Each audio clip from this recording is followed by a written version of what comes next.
First రోజే 7.46 లక్షలు అభయహస్తం గ్యారంటీలకు భారీగా అప్లికేషన్లు. అప్లై చేసుకునేందుకు గ్రామ సభలకు పోటెత్తిన జనం. గ్రామాల్లో 2.88 లక్షలు, పట్టణాల్లో 4.57 లక్షల దరఖాస్తులు. గృహలక్ష్మి, గృహజ్యోతి, ఇందిరమ్మ ఇళ్లకు ఎక్కువ అర్జీలు వచ్చినాయి. అప్లైకి రేషన్, ఆధార్ కార్డులు చాలు. ఇక రేషన్ కార్డు లేకున్నా దరఖాస్తు చేసుకోవచ్చు అని చెప్పి ముఖ్యమంత్రి కూడా చెప్పిండు. రేషన్ కార్డు లేకపోతే ఎట్లా మళ్ళీ ఇట్లా అని అట్లేం ప్రాబ్లం లేదు. ఎందుకంటే గత ప్రభుత్వం 9.5 సంవత్సరాలలో ఒక్క కొత్త రేషన్ కార్డు కూడా ఇయ్యలేనటువంటి దౌర్భాగ్య పరిస్థితిలో ఉన్నది. కాబట్టి రేషన్ కార్డు లేని వాళ్ళు కూడా ఆందోళన చెందాల్సిన అవసరం లేదు. తర్వాత ఇంకొకటి ఏంటంటే చాలామందికి ఇప్పుడు నిన్న కూడా క్లియర్గా చెప్పినాం మనము. అయితే ఇది నిన్నటి నుంచి జనవరి 6వ తేదీ వరకే కొనసాగుతుందా, ఆ తర్వాత మరి ఎట్లా, రేషన్ కార్డు లేని వాళ్ళు కొంచెం లేట్ వచ్చింది అనుకో ఎట్లా అంటే అట్లేం ఉండదు. ఇది నిరంతర ప్రక్రియ, ఇది కొనసాగుతుంది.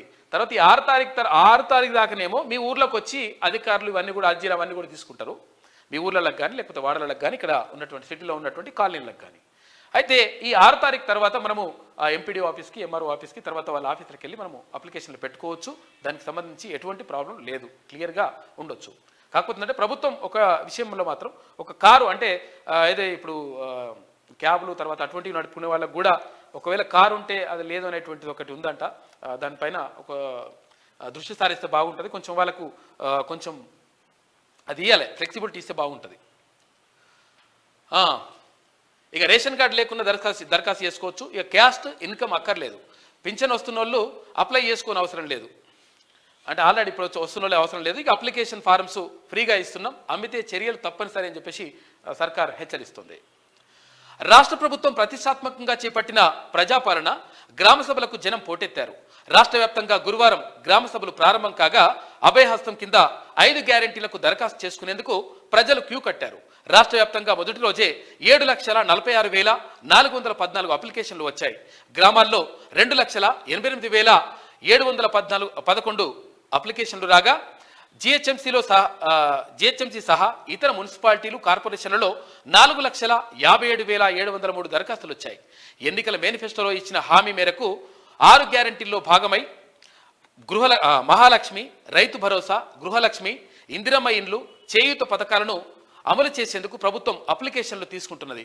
ఇందుకోసం గ్రామాలు, మున్సిపాలిటీలు, కార్పొరేషన్లలో వార్డుల వారీగా ప్రత్యేక కౌంటర్లు ఏర్పాటు చేసి దరఖాస్తులు స్వీకరిస్తున్నది.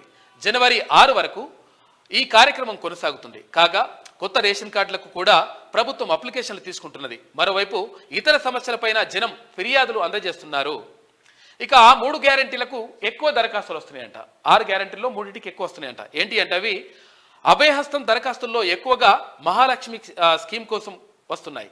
ఒకే ఇంట్లో ఉంటున్న 18 ఏళ్లకు పైబడిన మహిళలు వేర్వేరుగా అప్లికేషన్లు ఇస్తున్నారు. ఈ స్కీమ్ కింద ప్రభుత్వం మహిళలకు ప్రతి నెల 2,500 రూపాయల ఆర్థిక సాయం అందజేయనుంది.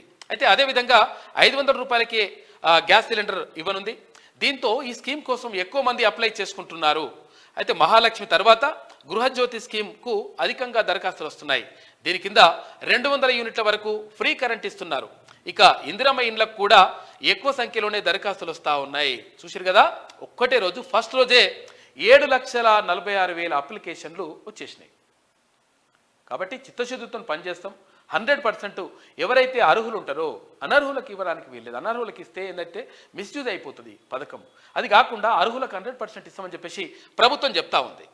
హైదరాబాద్లోని ఇందిరా పార్క్ వద్ద ఓ సెంటర్లో అప్లికేషన్లు ఇచ్చేందుకు భారీగా తరలి వచ్చిన మహిళలు అంటూ ఇది అర్హులందరికీ 6 గ్యారెంటీలు, రాష్ట్ర సంపదను ప్రజలకు అంకితం చేస్తామని చెప్పేసి భట్టి విక్రమార్క అంటా ఉన్నారు. మాది ప్రజాప్రభుత్వం, ఇందిరమ్మ రాజ్యాన్ని స్థాపిస్తాం, పథకాల అమలులో ఎలాంటి రాజకీయ వివక్ష ప్రదర్శించబోమని వెల్లడి. అబ్దుల్లాపూర్ మెట్లో ప్రజాపాలనను ప్రారంభించిన డిప్యూటీ సీఎం అంటూ ఒక వార్త కనిపిస్తా ఉంది. అర్హులందరికీ 100% ఇస్తామని చెప్పేసి ప్రభుత్వం క్లియర్గా చెప్తా ఉంది, భరోసా ఇస్తా ఉంది.